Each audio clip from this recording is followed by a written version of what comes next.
Silicon city ರಸ್ತೆಯಲ್ಲಿ ಓಡಾಡುವಾಗ ಅಥವಾ ಸಂಚಾರ ಮಾಡುವಾಗ ಎಷ್ಟು ಜಾಗರೂಕರಾಗಿದ್ರೂ ಕಡಿಮೆನೆ. ಯಾಕಂದ್ರೆ ದಿನನಿತ್ಯ ಒಂದಲ್ಲ ಒಂದು ಅಪಘಾತಗಳು ಸಂಭವಿಸುತ್ತಲೇ ಇರುತ್ತವೆ.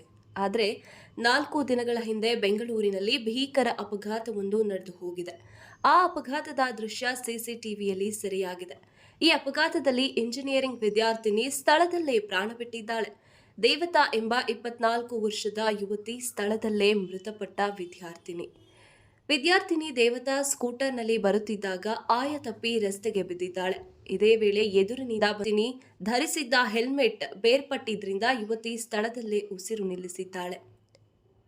ಎದುರುಗಡೆ ಬ್ಯಾನರ್ ಇರೋದ್ರಿಂದ ಕಾರು ಚಾಲಕ ಸ್ವಲ್ಪ ಬಲಕ್ಕೆ ಬಂದಿದ್ದಾನೆ. ಇದರಿಂದ ದ್ವಿಚಕ್ರದಲ್ಲಿ ಹೋಗ್ತಿದ್ದ ವಿದ್ಯಾರ್ಥಿನಿ ಆಯತಪ್ಪಿದ್ಲು.